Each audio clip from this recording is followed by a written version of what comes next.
کەم گفتوگۆ دەکەین سەبارەت بەو گرژیانەی کە ئەمڕۆ لە پەرلەمانی کوردستان دروست بوو لە شاری هەولێر ڕاستەوخۆ لەگەڵ بەڕێز عەباس فەتاح ئەندامی پەرلەمانی کوردستان لە فراکسیۆنی یەکێتی قسە دەکەم. کاک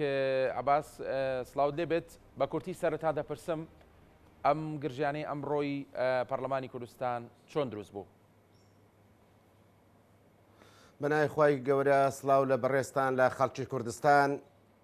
بەداخەوە ئەم گرژیانە دەتوانم برێم دەستەی سەرۆکایەتی کە لە جێگری سەرۆکی پەرلەمان و سکرتێری پەرلەمان کە بە حیساب نوێنەری پێکاتەکانە ئەمانە بوونە هۆکاری دروستبوونی ئەو گرژی و ئاڵۆزیەی کە لە پەرلەمانی کوردستان دروست بوو کە دەبێتە هۆکارێک بۆ نائارامی خەڵکی کوردستان. ئەمە واقعەکە لە بەرچاوی هەموو خەڵکی کوردستان دەبێم ڕاستیانە بزانێ. ئەمە بۆ هۆکاری ئەوەی لەبەروەی دوێنێ بە حساب کۆبوونەوەی هەردوو مەکتەبی سیاسی یەکێتی و پارتیە کە جێگری سەرۆکی پەرلەمانەکە ئەندامی وەفدەکەی پارتی بووە لە ناوەڕاستی کۆبوونەوەکە هاتووە بڕگەیەکی زیاد کردووە. ئەمە وەکو ئەوەی کە ئیستیغلالی ئەم تەبایی و ئاشتیەکراوەکە لە نێوانی یەکێتی پارتی بۆی کە ئەم قۆناغە تێپەڕێن و ئامادەکاری بۆ هەڵبژاردن لە کاتی خۆی بکەن بڕگەیەکی زیاد کردووە بە ناقانونی کە زۆر نایاسایی بۆ 24 کاتژمێر پێش وادەی کۆبوونەوە نەبووە. لەبەرەوە سەرۆکی پەرلەمانی کوردستان ئەرچێتی بەڕاستی پارێزگاری لە پەیڕەوی ناوخۆی پەرلەمان بکە بۆی کاروبارەکانی پەرلەمان بە قانون بەڕێوە بچێ. ئەگەر ینی ئەم دەسەڵاتە دراوە بە سەرۆکی پەرلەمان بۆ ئەمە بەستە سەرۆکی پەرلەمان لەبەروی زانی بڕگەیەک بە واژۆی سکرتێری پەرلەمان و جێگری سەرۆکی پەرلەمان ئیزافەی بەرنامەی کاری ئەمڕۆ کراوە. باشترین چارەسەر بۆ پارێزگاری لە ئاسایش و ئەم ئاشتەوایی کە لە هەرێمی کوردستان هەیە کۆبوونەوەکە دوا بخا بۆی گرژی دروست نەبێ بەپێی ئەو دەسەڵاتەی پێی دراوە لە مادەی 18 لە بڕگەی 3 کە بە نەساتوە سەرۆکی پەرلەمان دەتوانێت وادەی کۆبوونەوە و دواخستنی کۆبوونەوە و هەڵگرتنی کۆبوونەوەکان دەسەڵاتی خۆیەتی. لە پێناوی ئاشتی لە پێناوی دروست نەبوونی گرژی ئەم دەسەڵاتی خۆی بەکارێنا بۆی کۆبوونەوەکە بۆ کاتێکی تر دوا بخا. بەڵام بەداخەوە دوای کۆتایی هێنانی کۆبوونەوەکان جێگری سەرۆکی پەرلەمان وەک ئەوەی هەنگی لەدار دۆزی بێتەوە پەلەماری کورسی سەرۆکاتی پەرلەمانیدا بۆی درێژە بە کۆبوونەوەدا. بۆیە فراکسیۆنی یەکێتی نیشتیمانی کوردستانیش ڕێگەی بەمە نەدا بەڕاستی کە جاری بۆ دووەم جار لێرە ڕاست بگرمیانی پرسیاری ئەوە لێ بکەم کە سەرۆکی پەرلەمان بڕیار بدا دانیشتن دوا بخرێ جێگری سەرۆکی پەرلەمان چۆن دەتوانێت درێژە بە دانیشتنەکە بدا؟ ئەنجا خۆیان ئەم هۆکارش بوو بۆ هۆی ئەوەی کە فراکسیۆنی یەکێتی بەڕاستی قبول نەکەن کە تو بەپێی ئەمە پێشێلکردنی جارێشتی قانونە چۆن ئەمەی کە دوێنێک ئەنجامی داوە بڕگەیەکی ئیزافە کردووە بە نایاسایی و جارێکی تر دەیویست درێژە بە کارە نایاسایەکانی بدا لە پێناوی ئەوەی کە ئەم نیەتەی کە بە شاراوەی هەیان بۆ شاردۆتیانەوە جێبەجێ بکە. لەبەرەوە ئیتر فراکسیۆنی یەکێتی ڕێگەی بەوە نەداوە و ئەگەر لێرە و لەوێ باز لەوە دەکرێت کە یاسایەکە دەرچێنراوە با بچووکترین بەڵگە بێنن کە ئەسڵ کێشە هەبووە، ئەسڵ شەڕە کورسی بووە، شەڕە مزد بووە. ینی مەوزوعەکە لەوە دەرچووە بەڕاستی حەق بوو باز لەوە بکرێن گرژیەکان لە شوێنە گەیشتۆتە شوێنێک باز لەوە بکرێ وڵای یاسا دەرچوو یا دەرنەچووە. یاسا لەم شەڕ و مەشاکیل و ئەمە چۆن دەرەچێ هەر هیچ سەماعێکی ئەم هۆڵی پەرلەمانە ئیشی نەدەکرد و هەر پەرلەمانتارێک لەسەر کورسی خۆی دانەنیشتووە هەمووی لە ناو مەشاکیل و گرژەکە بۆ بەداخەوە. یعنی ئەگە شانازی بۆ بکەن برێن یاسامە دەرچووە نازانم من هەر ئەسڵ پێما بوو نەدەبوو باسیێمەکەن. ئەمە لەلایەکتر بەڕاستی بەداخەوە بۆ سکرتێری پەرلەمان لە جاتیەوەی ناوبژیوان بێ بەڕاستی بەشێک بوو لەلایەن گیری و دروستبوونی ئەم ئاژاوی کە لە هەرێمی کوردستان هەیە و ئەو کێشە و گیر و گرفتەی کە لە نێوانی یەکێتی و پارتی و لایەنەکان بەگشتی هەبوو کە پەرلەمان کۆنە دەبەوە و حکوومەت کاروبارەکانی خۆی ڕاینە دەکرد جارشکەوان بوونە سەبەبی ئەمەی کە بەڕاستی ئەم گرژە درێژە پێ بدەن و نوێی کەنەوە بۆ کاتێکی نادیار هیوادارم کە ئەم گرژی و ئالۆزیە جارشتر دری خەڵکی کوردستان ئالۆز نکاتەوە هەوڵ بدەن زوو بە پەلە چارەسەری بکەن و سازش بۆ ئەم کارە ناقانونیانە بێنەوە بۆی هەوڵ نەدرێ بەڕاستی ینی بەکاری نایاسایی و ناقانونی دۆخێرێمی کوردستان ئالۆز. کاگە بازیانی ئێستا بۆی بۆ کۆمەڵانی خەڵکی کوردستان ڕوون بێ ینی فراکسیۆنی پارتی دەڵێ بڕیار دەرچووە جەنابەت ئەندامی پەرلەمانی فراکسیۆنی یەکێتی دەڵێ بڕیار دەرناچێت لە بارودۆخێکی وەها لە ناو هۆڵی پەرلەمان. سەرۆکی پەرلەمانیش ڕوونکردنەوەی داوە دەڵێ لە دوای دواخستنی دانیشتنەکە هەر بڕیارێک دەرچێت بەها یاسایی نییە. ینی پێم بڵێ بەرەو چۆ ڕوان بارودۆخە؟ وەڵا خۆ پێم وایە لە کەناڵەکەی خۆتان و لە هەموو کەناڵەکان بارودۆخەکە هەردوای قسەکانی سەرۆکی پەرلەمان دیارە یانێت دەبێت ئایا بڕیار لەم دۆخەیە دەرەچێ من پێم سەیرە باسی بڕیارەکەن ینی ئەگەر یەک ئەندامی پەرلەمانی پارتی هات گوتی من بە گوێی خۆم گوێم لێ بووە کە لە هۆڵی پەرلەمان گوتۆتیان با ئەمە بخینە دەنگدانەوە دەنجی بۆ دەدەین حەق خۆیانە بڵێن بڕیار دەرچووە من پێم سەیرە جارێ بابەتەکەەوە نییە یاسا دەرچووە بڕیار دەرچووە کۆمسیۆن کاراکراوەتەوە نەکراوەتەوە یعنی حەقا پرسیار لەمە بکری ئەم ئالۆزیە بۆ دروست کرا ئایا دۆخی هەرێمی کوردستان ئەمەدە دۆخێکی ئارام و جێگیرە خەڵک ئەوەندە دری خۆش و سەقامگیرە هەتاوەکو بێن جارێ باسیەوە بکەین بڕیار دەرچووە دەرنەچووە ئەوە من لێرەوە پێت دەرێم هەر کەسێکم قسێ بکە بەڕاستی کارێکی دەجار نایاسایی کردووە نە بڕیار دەرچووە نە بڕیار خوێندراوەتەوە لە وەڵی پەرلەمان و یەک تاکە پەرلەمان تاژ لەسەر کورسی خۆشی دانەنیشتووە هەر لەگەر کۆتایی هاتنی قسەکانی سەرۆکی پەرلەمان لەبەرەوە پێم سەیرە ئەگەم قسەیە کرابێت و لەوانەیە یعنی بە شێوەیەک تەسجیل کرابێت و برێنەوە گوتمان چێ دەنگەدا و چێ دەنگێت خۆ من نیو مەتر لە جێگری سەرۆکی پەرلەمان نزیک بۆتم گوێم لێی نەبووە بە کەلیمە قسەیەک وەڵڵا لەم گوێ گوێم لێ نەبووە کە باسیەوە بکە چێ دەنگ دەداتامە چێ دەنگ ناتامە ئیتر هەگە هەر بە ئیشارەت بە یەکیان گوتبێت و کردبێتیانە سیناریۆیەک و تەسجیلیان کردبێت و تر بە خەڵکی کوردستانی لێ بدەنەوە ئەمە شتێشترە کاگە باز دەزانی دیانی هەر 48 کاتژمێرێک تێپەردەبێ بەسەر کۆبوونەوەی باڵای یەکێتی و پارتی لەسەر ئاستی مەکتەبی سیاسی و پێشتیش کۆبوونەوەی مەکتەبی هەڵبژاردنەکانی یەکێتی و پارتی ینی بەڕاستی ئەم دوو هاوکێشەیەک ناگرێتەوە ینی کۆبوونەوە لەسەر ئاستی باڵا لە کۆ و لە گرژی و ئاڵۆزەکان و شەڕی دەستەوی خەل لە پەرلەمان لە شۆ ینی ئیتر ئەمە ئەم پرسیارە زۆر ڕازگویانە لە جەنابە بکەم ئەبێ خەڵکی کوردستان چۆن ینی چ ئومێد و دڵخۆشیشانە بێ بۆی کە جارێکی دیکە ڕەنگە ڕێکەوتن بکرێنی هەمیشە یەکێتی نیشتیمانی کوردستان جەخەلەوە کاتەوەڵە ینی زۆر کات لە لێواری ئەو گەیشتن بە ڕێکەوتن و بە سازانی گشتی لە کۆتا خاڵە تێک دەچێتەوە ینی ئەکرێ پێم بڵێ ینی ئومێدێک ماوە بۆی خەڵکی کوردستان چاوەڕێەوە بکە هەڵبژاردن بکرێ و حکوومەتی تازە پێک بێ و چوزانم هەموو کێشە و گر و گرفتانی کە بەڕاستی بەوەی ناکۆچیەکانی لایەنە سیاسیەکان ئێستا لە هەرێمی کوردستان سەری هەڵداوە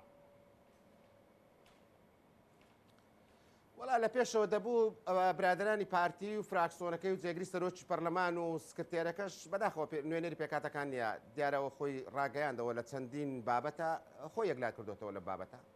هەرنا ڕێزی بەڕاستی ئەم بانگەوازەی جەنابی کاک مەسعودیان بکردایە ئێمە وەک یەکێتی نیشتیمانی کوردستان لە پێناوی پارێزگاریکردنی خەڵکی کوردستان لە پێناوی گەڕانەوە ئاشتی و ئارامی خەڵکی کوردستان لە پێناوی کۆتایی هێنان بەم گرژی و ئاڵۆزەی لە هەرێمی کوردستان هەیە ئێمە ڕێز و حرمەتمان لە بانگەوازەکەی گرت و دەست بەجێ ڕەزامەندیمان دەربڕی بۆی کۆبنەوەکان لەگەر پارتی دەست پێ بکەینەوە بۆ کۆتاییێنان بەم چێشە سێم کۆبنەوەش دوێنێکراو لە ڕاگەاندراوەکەشیان بە ئەرێنی کۆبنەوەکان و ئەمە باز دەکرێت ئەمە قسەی خۆیانە ینی با بە خۆیان قسەکانی خۆیان بکەن دوایی ینی واژۆیەکەی جێگری سەرۆکی پەرلەمان لەگەر کۆبنەوەکەی هەردوو وەفد پێکەوە هاوتەری بە چۆن لە ناو کۆبنەوە دێ دەرێتوە قسە لەسەر چارەسەر و ئاشتی و لێک تێگەیشتن دەکەی لێرانە بڕگێک زیادەکەی کە پێچەوانەی ئەم ڕێکەوتانەیە ئەمە پێویستە پارتی خۆیان وەڵامی ئەم پرسیارەی خۆیان بدەنەوە ئایا بانگەوازەکەی کاک مەسعودیان شکاندووە یان ئایا ئەم کۆبنەوەانە تەنها بۆ خافرگیری بووە ئایا ئەمە نیەت پاچی یەکێتی نیشتیمانی کوردستان نییە کە دەست بەجێ دەستی بە کۆبنەوەکان کردو و گفتوگۆ لەم بابەتەوە دەکا ئەمەیان با خەڵکی کوردستان بۆ خۆی حاکم بێ حەکەم بێ بڕیار لەسەر ئەم بابەتە بدە کاگە باس هەموو لایەنە دەرەکیەکان لەسەر و هەمووشیانەوە ئەمریکا وەکو دەسەڵاتێکی زلهێزی ناوچەکە معنی فشاری دروست کردو بۆ لایەنە سیاسەکان و دەبێت هەڵبژاردن بکرێەوە دوێنێ و پێرێ ینی کۆنسۆڵی گشتی ئەمریکا لە عراق باسی لەوە کرد کە بەڵێنی لە پارتە سیاسەکانی ریمی کوردستان وەرگرتەوە بۆی هەڵبژاردن ئەنجام درێ بەس هەر بەڕاستی لە تۆوە پرسم ئەم دۆخەی ئێستا ئەگوزەرێ هی ئەوەیە بڵین هەڵبژاردن ئەنجامەدرێ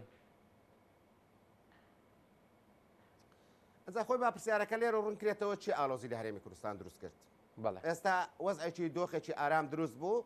ئەمەی ئەم ئالۆزیەی دروست کرد چێ بوو چ لایەنێکی سیاسی بوو ئایا ئەمە تۆ سەرۆکی پەرلەمانت هەیە منتیقە یعنی سەرۆکی حکوومەت بۆ نمونە ئەگەر کۆبنەوەی ئەنجومەنی وەزیرانی دواخست جێگری سەرۆکیان سکرتێری ئەنجومەنی وەزیران چێبرێ نا ئەمە کۆبنەوە دەکەین ئەو بە هەروە برێ شتوانیە لە هەموو دنیادا نەبووە ئەمە بەس لە کوردستان لە عرفی کوردستان لە هەموو پەرلەمانی کوردستان لە 91 کۆتارە لە 32 ساڵی ڕابردوو بە هیچ شێوەیەک شتێک نەبووە کە لە دەرەوەی سەرۆکی پەرلەمان سکرتێرەکەی و جێگرەکەی بێ ئیزافەی بەرنامەیەک بکا بەبێ ڕای سەرۆکی پەرلەمان وەلەی شوێنێکش نەبووە کە کۆبوونەوە بە پێی یاسا کۆتایی پێبێندرێ جێگر و سکرتێرەکە بیانەوە درێژە بەم کۆبوونەوەی بدەن و پێشێلی یاسا بکەن لەبەرەوە بەڕاستی ئەمانەی کە کێشە و گیرروگرفت لە هەرێمی کوردستان دروست دەکەن ئەوانەی کە پێشێلی یاسا دەکەن ئەمانە نەبێگومان ئەیانەوە هەڵبژاردن لە کاتی خۆی نەکرێ و دوا بخرێ فەرموو ئێمە دەڵێن بە هەموو لایەنە سیاسەکان بە سازان و پرۆژێکی هەموو لایەنە سیاسەکانەیە هەڵبژاردن ئەنجام بدەین ئێتر پارتی دەست لە پێکاتەکان بەرنادا لە بەروی ئەوە بەکاریان بێنێ من ڕێز و حرمەتم بۆ هاوڵاتی پێکاتە لە هەرێمی کوردستانەیە بۆ تاک بە تاچیان بەڕاستی ئەمانە ئەرکە لە سەرمان پارێزگاریان لێ بکەین مافی خۆیان بە زیادەوە بدەینێ و ڕێز و تەقدیر و لە هەموو پلە و پایەکانی هەرێمی کوردستان جێگا و ڕێگایان بکەینەوە بەڵام نەک بۆ ئەوەی لایەنگری لایەنێکی سیاسی بکەن هەر لایەنێکی سیاسی بێ بە یەکێتی نیشتیمانی کوردستانیشەوە بەڵکو بۆی ئەوانە خزمەتی خەڵکی کوردستان و خزمەتی پێکاتەکانی خۆیان و نوێنەرێکی جوانی ڕاستەقینەی پێکاتەکانیان بکەن بۆ ئەوەی کە هیچ لایەنێکی سیاسی لە هەرێمی کوردستان نەتوانێت ئەگەر لە جێگایەکە ژویسترا غەدرێکیان لێ بکرێ غەدریان لێ بکات بەڵام نەک ئەو پێکاتانەی کە لەسەر لیستی لایەنێکی سیاسی دێن لە کاتی ئەوەی کە لایەنە سیاسیە کوردیەکان ئالۆزیەک دروستە بێ و دەیانوێت پێک بێندرێن ئەوان بەکار دێندرێن بۆ ئاژاوە دروستکردن و بۆ لایەنگیریکردن و بۆ ئەوەی کە ئەم دۆخی ئێستا هەرێمی کوردستان من بۆ خۆم لەسەر مەنەسە بە مناخانم گوتم تو ئەگە نوێنەری پێکاتەبی دەبێ ئەم دۆخە ئارام بکەیتەوە نابێ لایەنگیری لایەکبی بۆی کە نایاسایی بەرقەرار بێ بەداخەوە یعنی خۆ ئەمە واقعەکە لە هەرێمی کوردستان خەڵکی کورد بابزارن نێچەتی نیشتیمانی کوردستان و لایەنەکانی تر بۆ دەرێن با پێکاتەکان بەڕاستی نوێنەری ڕاستەقینی خۆیان بن لە بە ئەم هۆکارەیە ئەمە چەندەمین جارەیانی لە هەرێمی کوردستان پێکاتەکان دەبنە لایەنگر و دۆخەکان بەرەونە ئارامی دەبن کەواتە ئەوەی کە لە قسەکانی جەناب بەدی دەکەمەوەی کە پارتی دموکراتی کوردستان بەرپرسیارە بەرامبەر بەم بابوور دۆخە و تاکو ئێستش لەسەر ئاستی باڵا جۆمان لێ نییە تا بزانین هەڵوێستی لایەنە سیاسیەکان و بەڕاستیش پارتی لە پێش هەمویانەوە چییە ئەکرێت لە کاژبەرەکانی داهاتوو ببیستین ئەنی با پرسیاری ئەوە بکەم ئەم دۆخە ئیتر پێ ناچێت لە دەسەڵاتی پەرلەمان و پەرلەمانتارانمان بێ پێویستی بەوە هەیەانی لەسەر ئاستی باڵای حزبەکان کاری بۆ بکرێەوە وەک تۆ ئاماژەت پێدا کە ئاشتەوایەک لە ئارایە بوو بەڵام لەبار برا پێم بڵێ ینی پێشنیارت چییە وەک پەرلەمانتارێک وەک ئەندامێکی یەکێتی نیشتیمانی کوردستان پێویستە هەرچی زۆر بەپەلە چی بکرێ بۆ هێورکردنەوەی ئەم بار و دۆخە وەڵا بێگومان ئەم قیادە سیاسیانەی کە لە کەسی یەکەمەکانی حیزبەکانن هیچیان لە خەڵکی کوردستان و لە خاچی کوردستان و لە کوردستان گەورەتر نین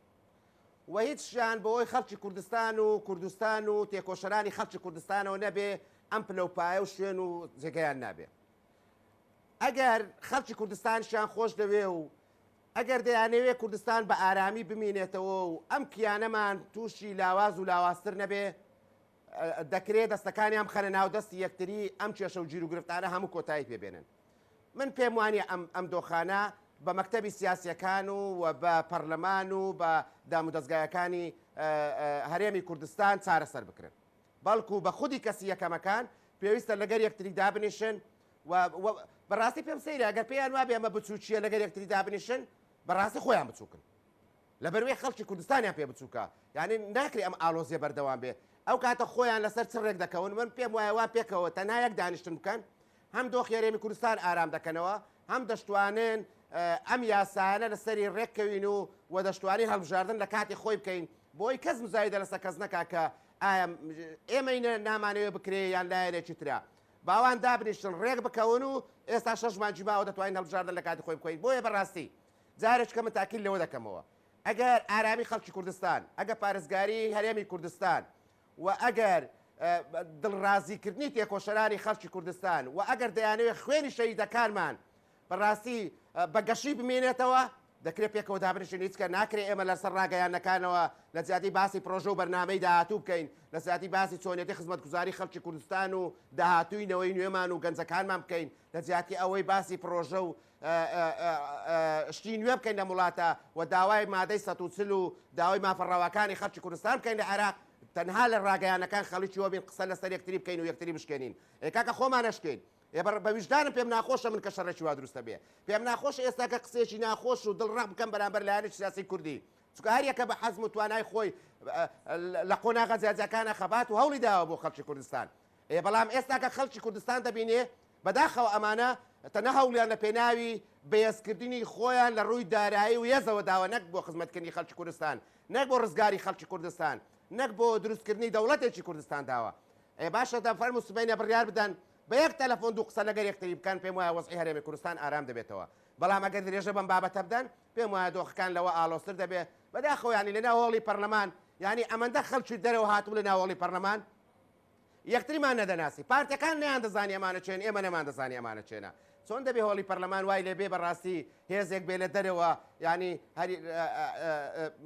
بێوێ مەسەلەن پار بە پەرلەمانتارەوە بنێ بێوێ ئەم دۆخە تێپەڕێنێ بەوەی هێزەوە. بەڕاستی ئەمانە هەمووی ئێستا خەڵکی کوردستان ئەوانەیە ئەم دۆخەیان پێخۆش بێ لەبەروی ئەوەندەیان ڕق لەم لایەنە سیاسیانە بۆتەوە کە هەموو دۆخەکان کە هەفتێک دڵخۆش دەبن هەفتەی دومیان ئالۆزی دەکەنەوە. بەداخەوە ناکرێ ئێمە هیچی تر هەر قسە لەسەر یەکتر بکەین، بەڵکو فەرموو پێکەوە دانیشن، فەرموویی تر ئەم وەفدە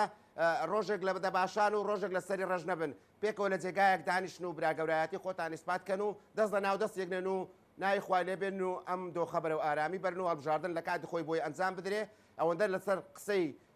وڵاتانی دەرەوە و ناوخۆ و مەحکەمەی ئەتیحادی عراقی ڕزگارمان بێ بڕیاری کۆتایی بدەین. ئێمە ئەو ماوەیەمان درێژ کردبەوە بەڕاستی لە پێناوی کۆمەڵی خزمەتگوزاری و بیکەین نەکرا. ئێمە بۆمان درێژ کردبەوە یاسای خانشینی هێزەکانی ناوخۆ دەرکەین، ئەو پلە بەرزکردنەوەی فەرمانبەران چارەسەرکەین و ئەوەی وانە بێژان و گرێبەستەکان هەموو ئەمانە بەڕاستی بکەین بە هەمیشەیی و یاسای هەڵبژاردن دەرکەین و بیر لە نووسینەوەی دەستور بکەینەوە. هیچمان نەکرد، تەنها ئەم شەڕەمان کرد کە خەڵکی ئەوەی نەشەڕە بۆ کەس لەگەر یەکتری بکەین. زۆر سپاس کاک عەباس کە لە هەولێر لەگەڵم بووی. سپاس بۆ وەڵامی پرسیارەکانی من. بەڕێز عەباس فەتاح هەندامی پەرلەمانی کوردستان لە فراکسیۆنی یەکێتی نیشتیمانی کوردستان لەگەڵمان بوو.